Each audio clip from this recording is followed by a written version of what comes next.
Muy bien, ahora entramos, hermanos amados, a lo que es ese tiempo con la palabra, tiempo de estar atento a la voz del Señor, tiempo de permanecer así, con nuestros corazones bien abiertos para recibir la semilla que es la palabra de Dios. Padre, te doy gracias, Señor, por este tiempo. En el nombre de Jesús te pido una vez más que seas tú hablando a través de mi boca, que tu Espíritu Santo sea quien toque cada vida, cada corazón, Señor, porque tu palabra transforma, tu palabra libera, tu palabra restaura, tu palabra es como martillo y como fuego, Señor, que quebranta toda piedra. Gracias te damos, Señor, en el nombre de Jesús. Amén, amén. Muy bien, ahí como están, con su familia, con sus hijos, la familia reunida en casa. Les invito a abrir sus Biblias en el libro de los Hechos. Vamos al Nuevo Testamento, el libro de los Hechos, capítulo 9. Y vamos a dar lectura al capítulo 9, del 1 al 10. Del 1 al 10. Dice así la palabra del Señor. Saulo, respirando aún amenazas y muerte contra los discípulos del Señor, vino al sumo sacerdote y le pidió cartas para que las sinagogas de Damasco, a fin de que si hallase algunos hombres o mujeres de este camino, los trajese presos a Jerusalén. Mas yendo por el camino, aconteció que al llegar cerca de Damasco, repentinamente le rodeó un resplandor de luz del cielo, y cayendo en tierra, oyó una voz que le decía: Saulo, Saulo, ¿por qué me persigues? Él dijo: ¿quién eres, Señor? Y le dijo: yo soy Jesús, a quien tú persigues. Dura cosa te es dar coces contra el aguijón. Él, temblando y temeroso, dijo: Señor, ¿qué quieres que yo haga? Y el Señor le dijo: levántate y entra en la ciudad, y se te dirá lo que debes hacer. Y los hombres que iban con Saulo se pararon atónitos, oyendo a la verdad la voz, mas sin ver a nadie. Entonces Saulo se levantó de tierra, y abriendo los ojos no veía a nadie. Así que llevándole por la mano, le metieron en Damasco, donde estuvo 3 días sin ver, y no comió ni bebió. Amén. Gloria al Señor. Hoy en estos tiempos sabemos que tenemos una guerra declarada contra todo lo que es la pandemia. Es algo que ya prácticamente tenemos 6 meses desde que empezó aquí en nuestra nación la cuarentena. Y en medio de toda esa guerra han habido caídos, ustedes saben, otros se han levantado. Pero yo creo que como peruanos, como nación, no nos vamos a rendir. Ni nos vamos a rendir contra toda esta batalla que tenemos el día a día contra esta epidemia. Porque si nos rindiéramos, entonces quedaríamos cruzados de brazos, no mantendríamos las medidas higiénicas, todo el protocolo que es necesario para poder evitar este contagio. Entonces nuestra batalla continúa día a día y nos paramos firmes y decimos: no nos rendimos, ¿verdad? Entonces, la palabra rendirse es algo, una palabra muy popular, muy conocida. La usamos en referencia a la humillación que acompaña la derrota. Nadie quiere ser derrotado, todos queremos tener victoria. Por lo tanto, no nos rendimos. La rendición significa perder. Perder o darse por vencido, ¿no? Y someterse. Cuando una nación pierde una guerra, puede ser obligada a rendirse incondicionalmente y a no tener voz en los términos de derrota. Estaba viendo en esta semana un documental acerca de la guerra que tuvo Estados Unidos contra Japón. Y ahí me percaté que Japón, una nación tan obsesionada con la victoria, y sobre todo para ellos era el rendirse, era una humillación terrible. Preferían suicidarse antes que rendirse. Entonces ese era su lema, esa era algo por la cual el mismo pueblo estaba influenciado por lo que decía su emperador, que el hecho, en su cultura, el hecho de rendirse era someterse, era una vergüenza total, y por lo tanto preferían acabar con su vida. Al final ustedes saben que fueron vencidos por Estados Unidos después de estas 2 bombas. Tuvieron que rendirse, no les quedó otra. Pero ellos querían poner algunas condiciones. Y bueno, Estados Unidos y sus aliados le dijeron, no, nosotros los sometemos, nosotros los hemos vencido en la guerra, ustedes no tienen ninguna condición. Entonces, el ejército perdedor no podía hacer ninguna demanda. Su rendición tenía que ser incondicional. Eso también veíamos en la antigüedad en el Medio Oriente. Cuando una nación se rendía a otra, realizaban lo que se llama un pacto de vasallaje, que era un compromiso entre el conquistador y el conquistado. El conquistado pasaba a ser su vasallo. Entonces se lo llevaban como pueblo conquistado y se lo llevaban a su nación. El conquistador imponía sus condiciones. Y sin que el conquistado tenía que callar y someterse sin discusión, incondicional. Solo le quedaba al conquistado aceptar ser llevado como vasallo o rechazarla. Y si lo rechazaban, moría. Entonces, así era cuando una nación se rendía. En este compromiso, el rey conquistador se presentaba, escuchen bien, como protector y defensor de la nación conquistada. Es decir, formaba un acuerdo. Le decía, muy bien, si tú te rindes, si tú te sometes sin rebelarte más, en otras palabras, bajas tu cabeza y dejas que tu rey y todo tu pueblo vengan a mí, que soy su rey conquistador, entonces yo los protegeré y yo los libraré. Si vienen otras naciones a querer conquistarlos a ustedes y someterlas, yo los voy a proteger y yo los voy a defender de todos sus enemigos. Entonces hacían alianza. En cierta manera, el conquistador se convertía en un protector y un defensor. Pero también estipulaba en ese acuerdo que si ustedes obedecen y se someten a nuestras instrucciones, va a haber bendiciones. Pero si ustedes no se someten, se rebelan, ¿no?, caen en insurrección, protestan y se levantan, quieren levantarse contra nosotros, entonces las maldiciones venían para el que no lo cumplía. Era su decisión. Entonces ahí empezaba a concretarse una relación entre el rey y su súbdito, el rey y su vasallo, el conquistador con el conquistado. Y eso lo vemos en la historia bíblica. Por ejemplo, cuando Nehemías llegó a ser copero del rey, el rey de Persia, ¿no?, el rey Artajerjes. ¿Y por qué llegó a ser copero del rey? Que era una función y un oficio de mucha confianza, de estar cerca al rey, de cubrirlo, de ayudarlo, de protegerlo. ¿Por qué? Porque Nehemías se lo ganó. Nehemías, su padre, su familia había sido llevado cautivo a Babilonia. Es muy probable que allí, en esa cautividad, naciera Nehemías. Entonces, bueno, él pues, toda su familia y toda su gente aprendió a someterse a su rey, sin rebelarse. Y se ganó un lugar dentro de esa corte, ¿verdad? Así que por eso era un oficial de alto rango en el palacio del rey. Y sabemos toda la historia en Nehemías, todo el favor que recibió de su rey, porque vio en él un vasallo, un súbdito leal, ¿no?, y fiel, y por eso lo acompañó en todos sus requerimientos que le hizo, ¿no? Daniel también. Daniel, cuando fue llevado con sus amigos y todo un pueblo, la nobleza, la realeza, por el rey Nabucodonosor, rey de Babilonia, ¿verdad?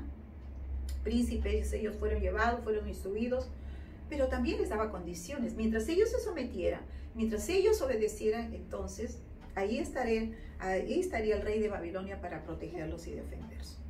Esa era la manera en que en la antigüedad se veía todos estos pactos de vasallaje y todo eso entre el conquistador y el conquistado. Entonces, ¿qué podríamos entender nosotros con la palabra rendirnos o rendirse? Rendirse es someterse al dominio o a la voluntad de alguien, dejando de oponer resistencia. Es decir, bajo mis brazos, cuando por ejemplo vemos, aún lo hemos visto en la película o ahora, hoy en día cuando vemos un policía que encuentra a un ladrón o a un delincuente, entonces uno dice, no, la policía levante las manos. Y el sorprendido, el ladrón, quien fuera, tiene que levantar las manos. Levantar las manos significa me someto, ¿no? No tengo armas, no tengo nada, no, ya no. Entonces puede llevar Pero si esta persona no levanta las manos, le dice a la policía que no lo haga, pero ahí está ocultando si hace, entonces está demostrando que no quiere rendirse, que se va a rebelar, que no se va a dejar llevar. Y ahí vienen las consecuencias, ¿verdad? Entonces, rendirse es someterse de manera mansa, sin oponer resistencia. El título del mensaje es: la rendición nos lleva a la victoria. La rendición nos lleva a la victoria. Y esto parece algo paradójico, ¿verdad? Porque comencé diciendo que rendirse es humillación, significa perder. Pero vamos, hay un tipo de entrega, una sola manera de rendirse que es digna y adecuada, y es rendirnos al Señor. Rendirnos al Señor. Estaba un poco estudiando con respecto a lo que es la rendición, leyendo, pero me venía esa palabra en mis oraciones con respecto a la rendición. ¿Por qué? ¿Por qué tomé este tema? Porque muchas veces nosotros como cristianos podemos tener años y decimos, sí, yo sigo a Cristo, soy cristiana, yo me he entregado a Él, ¿no? Cuando decimos, yo me he entregado a Él, es como decir, yo me he rendido a Él, ¿no? Yo soy cristiano. Entonces, cuando uno dice, yo me he entregado a Él, significa que me he rendido a Él. Y el decir que me he rendido a Él, quiere decir que le he entregado toda mi vida, que no, sin Él no soy nada. Como María, ¿verdad? Cuando la visitó el ángel y le dijo que de su vientre iba a venir el Salvador, ¿qué dijo ella? He aquí la sierva del Señor, hágase conmigo conforme a tu palabra. Dio su cuerpo, dio su ser, su cuerpo, alma y espíritu, todo se lo entregó al Señor para que Dios pudiera hacer con su vida todo lo que Él le placiera. El concepto judío está bien claro. Ellos tienen bien claro lo que significa sumisión, lo que significa renuncia y lo que significa entrega. Nosotros en pensamiento occidental a veces no entendemos a cabalidad eso. Por eso nos tenemos que ir una y otra vez a la palabra del Señor para entender lo que es un conquistador y un conquistado. Entonces, rendirse al Señor es entregarse a Él. William Booth, del Ejército de Salvación, este hombre de Dios dijo, lo grandioso del poder de un hombre está en la medida de su entrega. Lo grandioso del poder de un hombre o mujer está en la medida de su rendición al Señor. Rendidos, entregados 100%, cosas que ojo no vio, ni oído yo, Dios ha preparado para los que le aman. Y el que ama a Dios es alguien que se ha rendido a Dios, que ha entregado su vida al Señor. Y va a haber fruto, y fruto abundante en esa vida. Hay dos aspectos en cuanto a la rendición, y tenemos que entenderlo claramente. Primero, significa que tenemos que rendirnos, rendirnos a Dios es renunciar a nuestros propios deseos, a nuestros propios proyectos, a nuestros propios sueños, entregarlo todo a la voluntad de Dios. Podemos planificar y todo eso, pero decirle, Señor, esto se hará realidad si está en tu plan, si tú quieres que lo haga. Y está bien, Señor. Pero si tú no quieres, amén, Señor. Lo importante es que se haga como tú quieres, que se haga tu voluntad. Jesús es nuestro ejemplo. Recuerden que Jesús hizo todo, dice que Él nada hacía si no era la voluntad de su Padre. Entonces Dios requiere de un cristiano para ser usado poderosamente por Dios, requiere una voluntad rendida. Una voluntad rendida es como que, ¿verdad? Volviendo a lo que es un rey y su súbdito, el súbdito venía ante el rey y decía, heme aquí, Señor. Lo llamaba, heme aquí, Señor. Recuerdo Samuel, ¿verdad? Cuando no conocía la voz de Dios y entendió y pues, heme aquí, Señor. Y cada vez que vemos hombres, mujeres llamados por el Señor, inmediatamente, heme aquí, Señor. El heme aquí, Señor, le decía, aquí estoy. Como el soldado que viene, le llama el oficial, el sargento, ¿no? Aquí estoy, presente. ¿No? O como dicen, muy bonito esa frase que me apasiona mucho, lo escuché en Colombia cuando fuimos con mi esposa, decía, ¿no? Mande usted, ¿no? Y también mis hermanos venezolanos también dicen así, ¿no?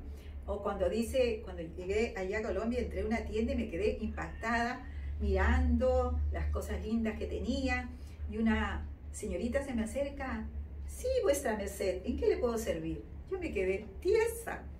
¡Wow, vuestra merced! Yo me sentí ¡wow! ¿No?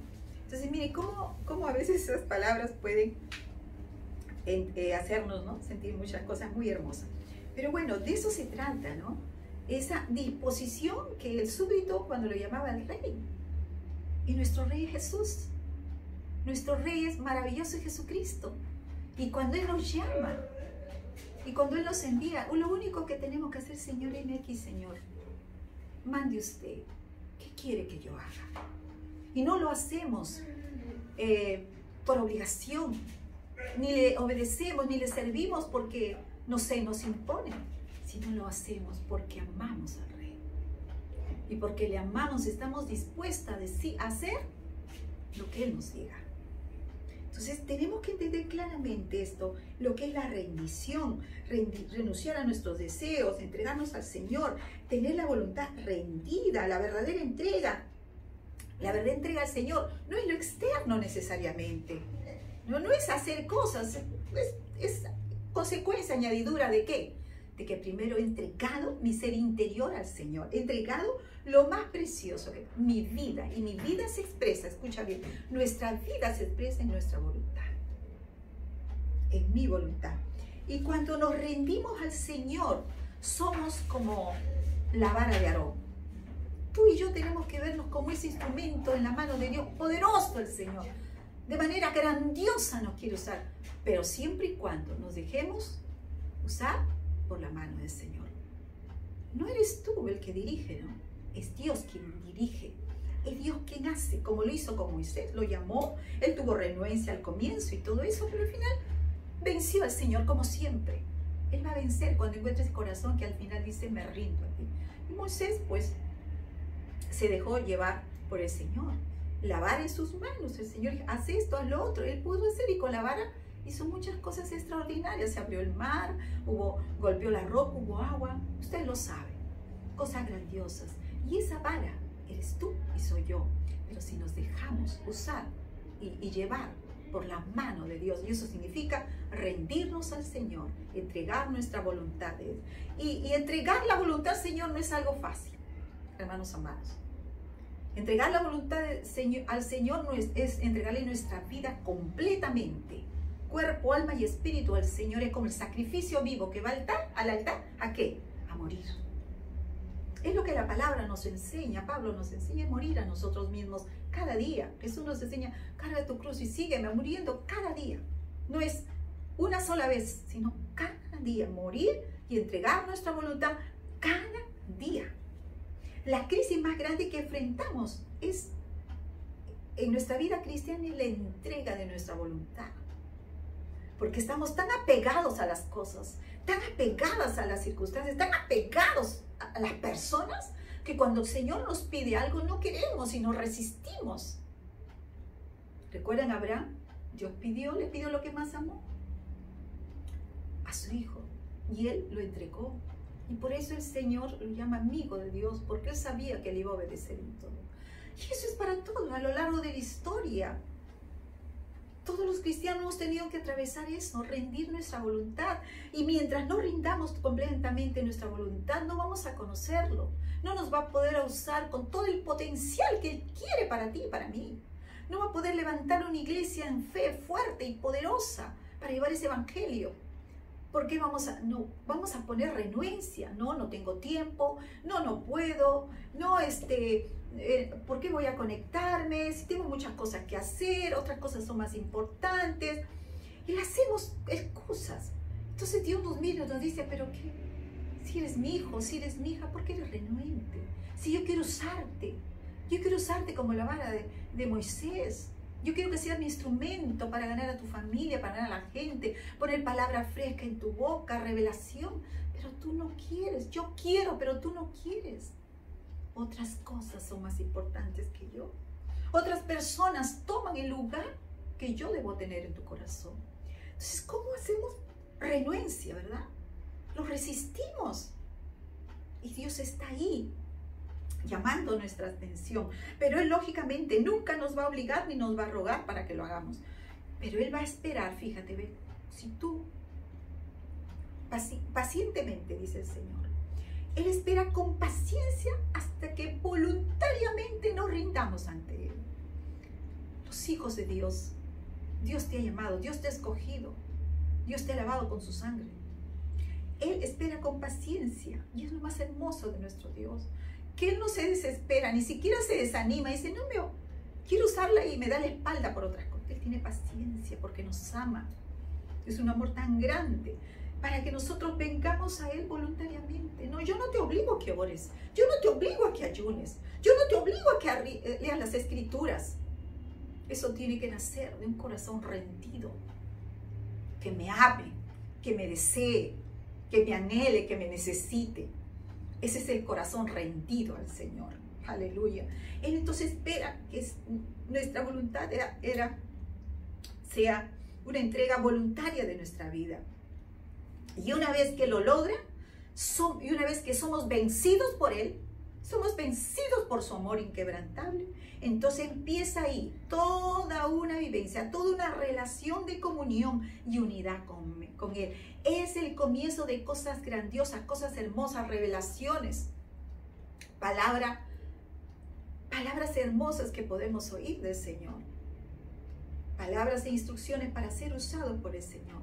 Pero primero quiere encontrar un vaso dispuesto. Un vaso que diga, úsame, Señor, aquí estoy. Dios no va a usar vasos llenos. Está lleno de cosas. Están llenas de cosas del mundo u otras cosas que nos pueden atraer más que las cosas del Señor. Dios va a usar vasos rendidos, vasos limpios y vasos dispuestos a que sean llenos con la presencia del Señor. El Padre Nuestro, ¿recuerdan? Jesús nos enseñó el Padre Nuestro. Venga tu reino, hágase tu voluntad. El reino de Dios viene en aquellos hombres y mujeres que se han rendido y quieren que se haga solo la voluntad del Padre.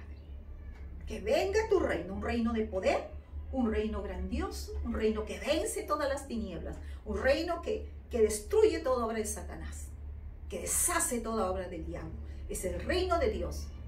Y el reino de Dios viene en aquellos que le creen, que le siguen, que le sirven, en los hijos de Dios, para que ellos puedan decir, Señor, aquí se hace tu voluntad, no mi voluntad, sino tu voluntad.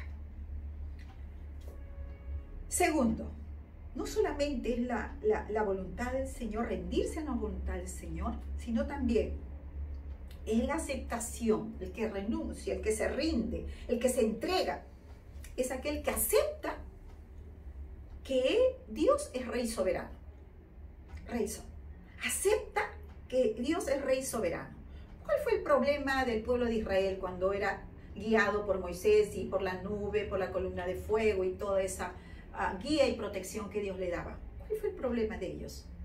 En que a pesar que oyeron la voz de Dios, a pesar que Moisés hablaba al pueblo y recibían todas las instrucciones, llegó un momento en que ellos rechazaron, se rebelaron, protestaron, murmuraron. No reconocieron que Jehová era el Rey, el que los había sacado de la esclavitud. Y que si como les había sacado de la esclavitud, ya no eran esclavos de Egipto, ni de Faraón, pero ahora eran esclavos de Dios. Eran esclavos de Rey soberano. De eso se trata. Entonces rechazaron todo eso. A veces las cosas no salen como queremos y no tenemos que desesperarnos, porque sabemos, si hemos aceptado de que Él es el Rey soberano y tiene control de todas las cosas, nada, dice acá, todos los cabellos nuestros están toditos contados, dice el Señor. A Él nada se le escapa. Su voluntad en la tierra, Él es soberano, Él es la autoridad suprema. Nada, dice, ninguna hoja se mueve de los árboles si no es por su poder. Todo acontece. Él es soberano. Él es Rey de reyes y Señor de señores. Y Efesios 1:11 dice, el que hace todas las cosas según el designio de su voluntad. Él es el único. Hemos leído Hechos 9, del 1 al 9. ¿Qué encontramos aquí? Yo quiero trabajar un poquito la vida de Saulo, después llamado Pablo, ¿verdad? El pasaje que hemos leído es una de las muy reconocidas conversiones, ¿verdad? La forma en cómo el Señor trató con Pablo, con Saulo. Él, como vemos ahora, se resistió, era perseguidor de la iglesia, se resistía a reconocer a Jesús como el Mesías, y en su celo como fariseo, él pensaba que estaba haciendo las cosas bien. Pero no, estaba realmente yendo contra Dios mismo, contra Jesús mismo, persiguiendo a los cristianos. Y esa resistencia de Pablo hacía que hizo que Pablo deseara a toda costa encarcelar a los cristianos. Vamos a ver acá. Dice aquí, Hechos 9. Vamos al versículo 3. Mas yendo por el camino, aconteció que al llegar cerca de Damasco, ella iba persiguiendo y ya estaba llegando a Damasco, dice que repentinamente le rodeó un resplandor de luz del cielo, y cayendo en tierra, oyó una voz que le decía: Saulo, Saulo, ¿por qué me persigues? Cuando Dios tuvo un encuentro, Dios buscando a la oveja perdida, el Señor buscando a aquel que no lo conocía. El Señor tenía ya un plan, algo especial para Pablo. Y en medio de todo eso se le presenta, Pablo dice, con una luz, y le dice: Saulo, Saulo. Es como decirle 2 veces: Saulo, lo llamaba. Préstame atención, Saulo. Quiero que me prestes atención ahora. ¿Qué estás haciendo, Saulo? Préstame atención. Y le hace la pregunta desafiante: ¿por qué me persigues? En otras palabras, está diciendo: ¿no te das cuenta de lo que estás haciendo? ¿No te das cuenta que estás siendo enemigo mío al ser enemigo de los cristianos, de mis hijos, de mi pueblo? Despierta, Saulo, despierta, es lo que le está diciendo Saulo.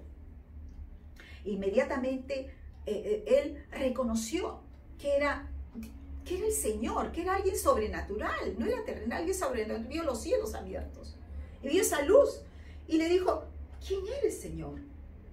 Pero algo muy importante en el verso 4 dice que al ver esa luz que resplandecía, él cayó en tierra. Al ver esa luz que resplandecía, cayó.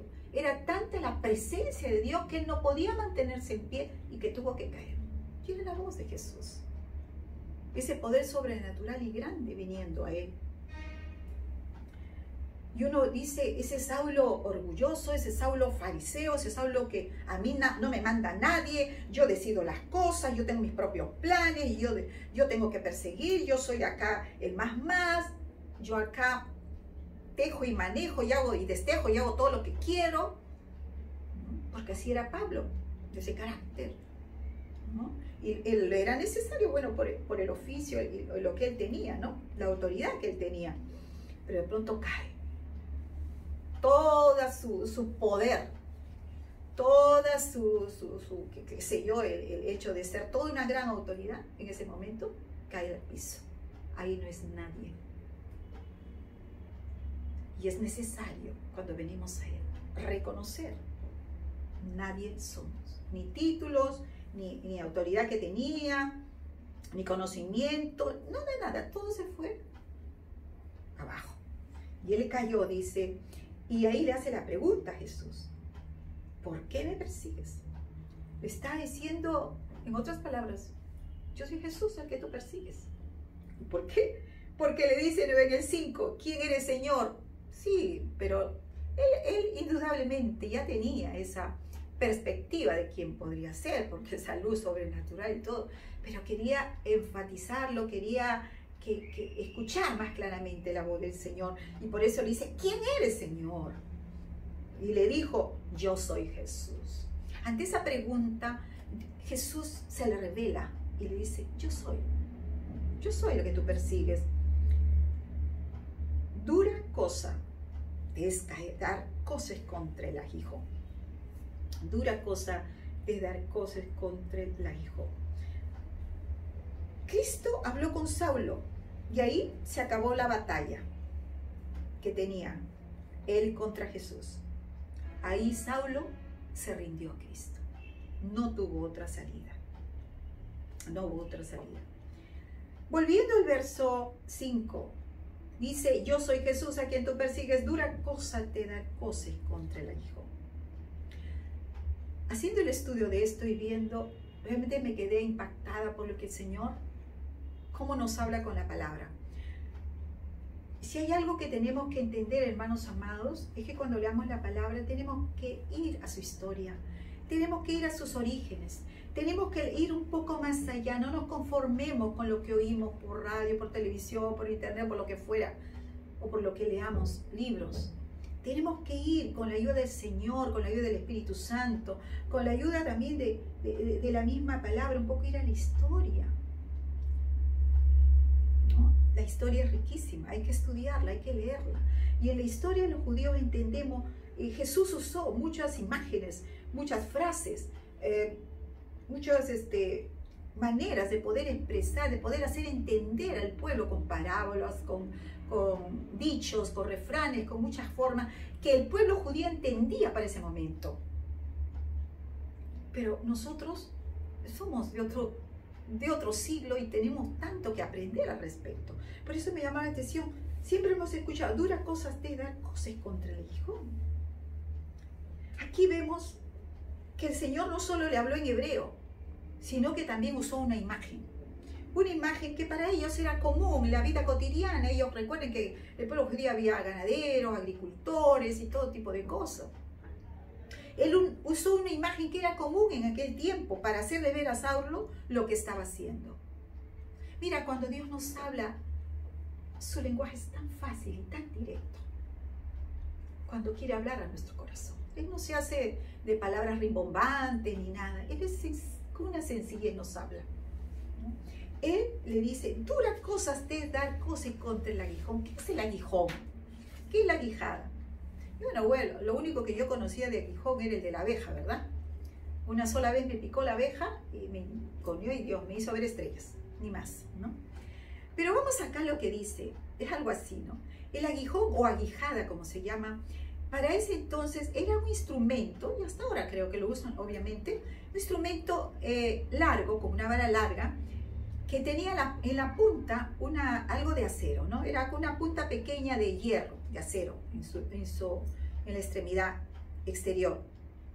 Y lo usaban los labradores para enderezar a los bueyes en el arado, ¿no?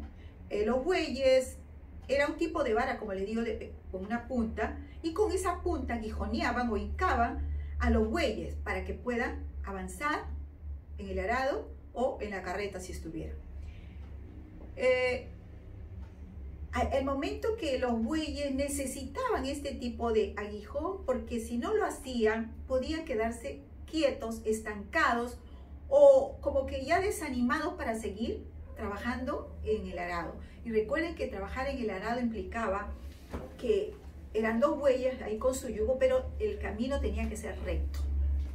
Entonces, si en algún momento este buey se iba para acá, o se quedaba quieto, o se quería ir para otro lado, entonces inmediatamente, ¿no? el labrador lo hinconeaba con ese aguijón en la parte trasera, y entonces inmediatamente reaccionaba el buey y empezaba a caminar rectamente. Porque de nada vale hacer surcos chuecos, no servía. El camino tenía que ser recto, ¿no? Entendámoslo bien. Así el Señor quiere que caminamos rectamente. Entonces los bueyes necesitaban ser estimulados, animados para que hagan un buen trabajo y no se estanques. Y muchas veces los bueyes también se molestaban, ¿verdad? Protestaban. A los bueyes se molestaban a recibir esos aguijones de esa vara y pateaban la vara. Eso es lo que significa dar coces. Dar coces es dar patadas, y era para atrás. Entonces daban esas patadas para atrás de tal manera que encontraba al aguijón. Entonces se encontraba con el aguijón. ¿Y qué hacía? Si daban más patadas, más heridos iban a salir, más lastimados. Se estaban hiriendo ellos mismos. El buey al final tenía que acabar por someterse, y esto mismo le pasó a Pablo. Por eso Jesús le dijo, ¿qué estás haciendo? Lo que tú estás haciendo te está dañando a ti mismo más que a los demás, más que a mí. Tú mismo te estás dañando. ¿No te das cuenta que vas así lastimado y más lastimado y herido? Entonces, el aguijón es como la resistencia que muchas veces ponemos cuando Dios nos llama. Quien trata de resistir a una fuerza que no se puede vencer, y al resistirlo nos hacemos daño nosotros mismos, ¿verdad? ¿Cuántas cosas Dios quiere hacer a través de nuestra vida y nosotros no lo hemos querido obedecer, nos hemos resistido, no a la manera, no, nos aconsejan, no queremos oír y lo hacemos a nuestra manera y nos resistimos y al final vemos que nosotros nos hacemos daño. Y un poco estaba recordando lo que es yugo, ¿verdad? Hablando de buey, con el yugo desigual, no puede haber yugo desigual porque dice que el buey más fuerte y pone un novillo o algo más tierno, entonces sería desequilibrado. Y toda la fuerza para empezar, con el débil y el fuerte no podría. Al contrario, el débil saldría perdiendo y sufriría más para hacer el camino del arado. Entonces, quien perdería y sufriría más es el débil. Por eso Pablo habla del yugo desigual. No os unáis en yugo desigual, porque al final va a traer quebrantamiento, dolor y sufrimiento. Entonces, eso es lo que Jesús le estaba diciendo. Aguijón en el idioma hebreo es lamed. Encontré esto, lamed. Y los judíos lo llaman el aguijón del amor de Dios. Lamed, el aguijón del amor de Dios. ¿Por qué? ¿Por qué lo dicen así? Porque en su raíz la palabra lamed significa enseñar, instruir, aprender. Incluso ellos tienen la palabra lamed como esta letra forma parte del alfabeto hebreo. Y esa letra del alfabeto hebreo tiene incluso la forma de un aguijón. Entonces, lamed, que significa enseñar, instruir, aprender, nos lleva hacia una palabra que significa realización. Realización. Realización es que los sueños de Dios se cumplan. Los sueños de Dios se cumplan en cada uno de nosotros. Ese es el propósito del aguijón. Por ejemplo, la forma y la manera que un padre demuestra el amor por sus hijos no es llenarlo de cosas materiales, no es llenándole todos sus caprichos, sino el padre demuestra el amor por sus hijos es dándole dirección, corrección y destino. Ese es el propósito de un padre, dar a nuestros hijos eso. ¿Para qué? Para que una vez que él crezca, siga siendo moldeado y siga siendo formado, él también en el futuro pueda formar a otros. Y esta formación solamente se hace a través de nuestras pruebas, a través de nuestros sufrimientos, a través de las dificultades que la vida nos presente. Entonces, la lamed es la herramienta que Dios usa para corregirnos y mostrarnos su amor. Pero muchas veces no nos damos cuenta de eso. Amén. Isaías 48, 17, 18, 10 dice así: así dice Jehová, tu Redentor, el Santo de Israel: yo soy Jehová tu Dios, que te enseña para provecho, que te conduce por el camino en que debes andar. No debes salirte del camino recto. Oh, si hubieras atendido a mis mandamientos, entonces tu paz habría sido como un río y tu justicia como las ondas del mar. Aleluya. En Cristo nunca perdemos. En Cristo ganamos. Cuando nos rendimos, cuando nos entregamos de manera absoluta e incondicional, ahí encontramos, hermano, la verdadera libertad. Dice Jesús: el que ama su vida la perderá, pero el que pierda su vida por causa de mí la hallará. ¿No? Cuando Jesús llama, pues cuando hizo el llamado, ven y sígueme, decía, por añadidura, sígueme y yo te daré, pues, mujer, hijos, posesiones y persecuciones. Pero aquí la clave de la vida: el que dejare, recibirá. ¿Por qué no nos rendimos entonces? A la luz de todo esto que hemos aprendido y un poquito antes de entrar a la respuesta, ¿por qué no nos rendimos? Quiero un poquito ver cómo termina Pablo aquí. en el verso 6, dice que al escuchar todo eso, él entendía lo que significa dar cosas contra el aguijón. Dice que él, ante esa voz, tembló y temió, porque sabía que era el Señor. Y entendió cuando él dijo: Señor, ¿qué quieres que yo haga? ¿Qué quieres que yo haga? Hasta ese momento, Saulo estaba haciendo lo que él quería, estaba haciendo lo que él creía mejor, lo que era su voluntad decidida. Pero ahora, al rendirse al Señor, él solamente tenía que hacer, desde ese momento de su conversión, de su entrega a Dios, hacer solo lo que Jesús le diría. El cristiano es alguien que ha dejado de hacer lo que quiere para empezar a hacer lo que Cristo quiere que haga. ¿Por qué? Porque quien lo ha liberado de la esclavitud del pecado es Cristo Jesús. Su amo era Satanás, mas ahora nuestro amo es Jesucristo. Y por lo tanto le debemos obediencia, amor y lealtad incondicional a Él. Y lo otro, Cristo entonces, vemos aquí, ¿qué quieres que yo haga? Y le dijo: levántate, entra en la ciudad y Él se te dirá. Y se te dirá lo que debes hacer. Empieza toda una nueva misión, una nueva forma de vivir para Saulo. Llegó a ser, aquí estaba diciendo: ya soy tu esclavo, soy tu siervo. Una rendición completa de su voluntad. No que: Señor, dime ahora mi plan, dime, Señor, lo que tengo que hacer, dime, Señor, tú me has llamado, dímelo todo, dime ahora. No, el Señor lo va a revelar paso a paso. Y así se lo dijo. De tal manera que vemos en el verso 9 hasta donde hemos leído, que el que entró a Damasco ya era un hombre nuevo, un hombre transformado. Su orgullo cambió, su orgullo quedó atrás. Y ahora vemos que estaba ciego y era llevado por otros. Antes él llevaba a otros, él guiaba a otros, él mandaba a otros, él dirigía, él se imponía a otros. Mas ahora otros le tienen que llevar, ciego, entrando a este nuevo lugar, a entender que a Damasco, conducido y guiado por otro y sometido a lo que Dios le decía.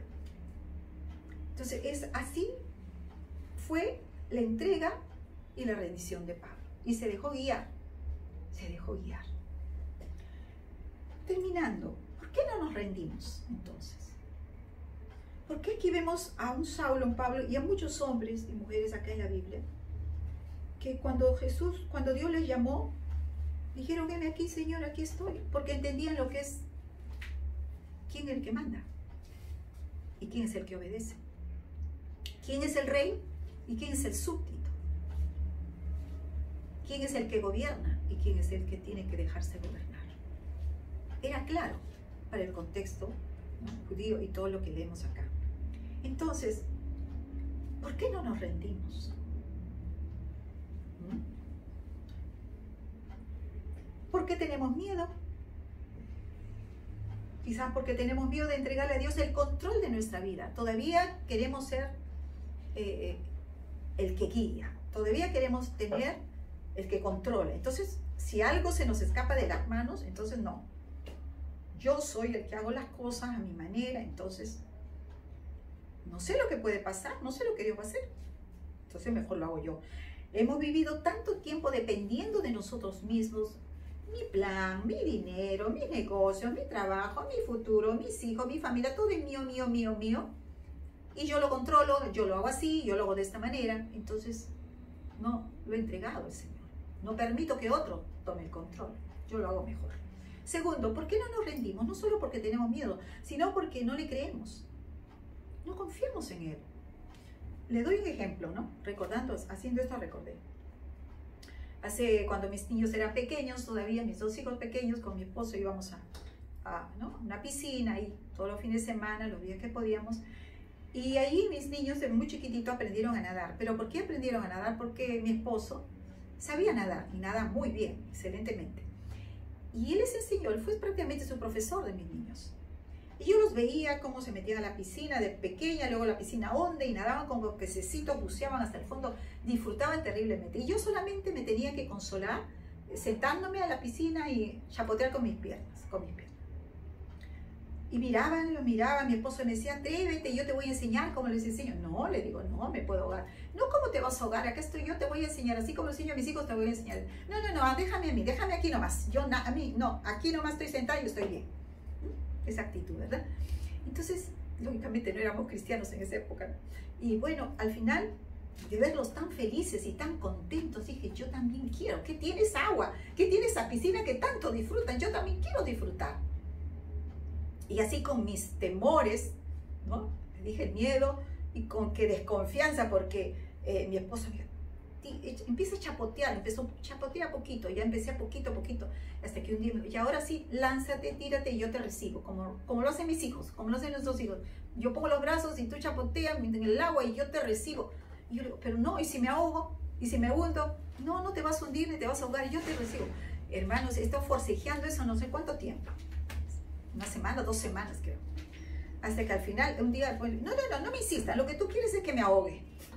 Imagínense, mi esposa es tal desconfianza del ser humano, que no, lo que tú quieres es que me ahogue. No me voy a tirar. Hasta que un día, poco a poco, él insistía, hasta que un día ya me atreví, me tiré, y él me recibió en sus brazos. ¡Wow! Pude chapotear, pude avanzar. Fue el comienzo de algo maravilloso, de disfrutar en el agua. Y no, mi esposo nunca quiso que me ahogara, simplemente él quería que yo aprenda, pero tenía que aprender a confiar en él y saber que sus brazos, así como el brazo de nuestro Padre, siempre va a estar ahí. Cuando las decisiones las tomamos basadas en la voluntad del Señor, venga lo que venga, los brazos del Señor siempre van a sostenernos. No temamos, hermano, confiemos en el Señor. Entonces, ¿por qué no nos rendimos? Porque le tenemos miedo a entregar a Dios el control de nuestra vida, porque no le creemos, no confiamos en Él, o porque no queremos estar bajo su yugo.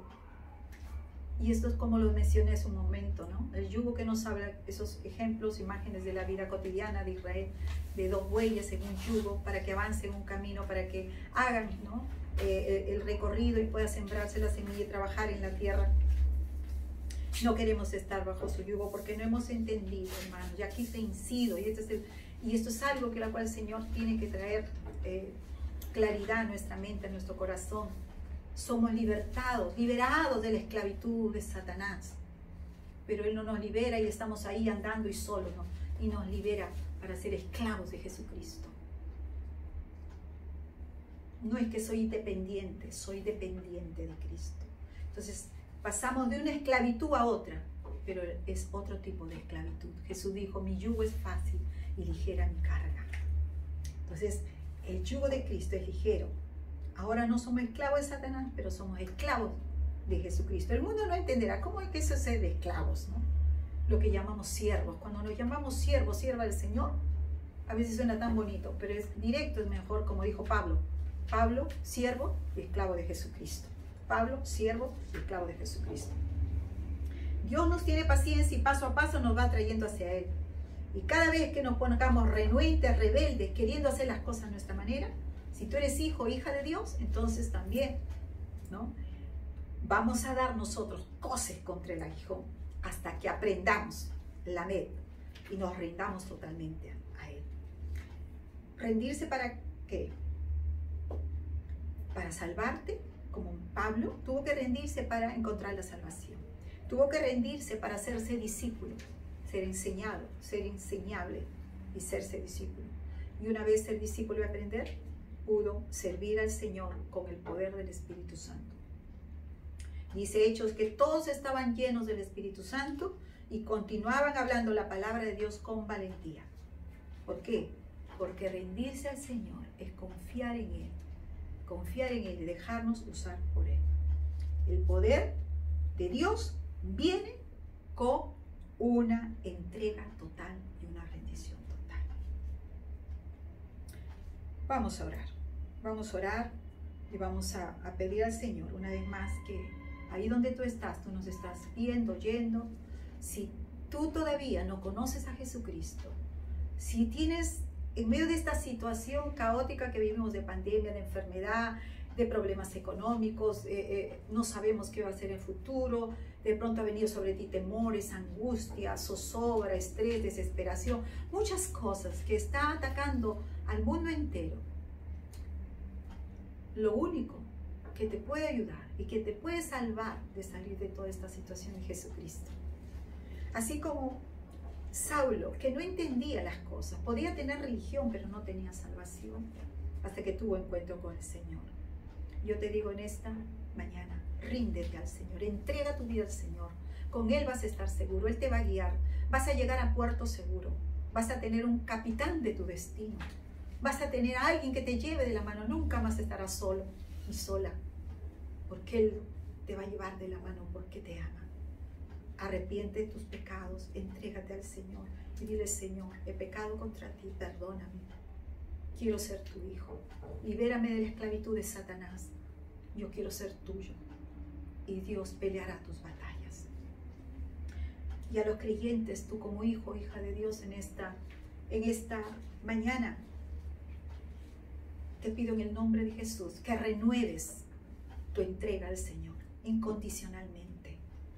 Renueves tu entrega, renueves tu compromiso con el Señor, rinde tu voluntad al Señor. Si hasta aquí has estado un poco saliéndote del camino, el Señor te dice en esta mañana: vuélvete a mí, vuélvete a mí. Dios está hablando a nuestro corazón en estos tiempos, con todo este tiempo de dificultad. Tú, hermano, hermana, entiende que en medio de toda esta pandemia Dios está trabajando, y aún yo creo que Dios está usando esta pandemia para reflexionar, ¿verdad? Como un aguijón, como un lamet, para entrenarnos, para corregirnos, para instruirnos, para enseñarnos, para ser diferentes.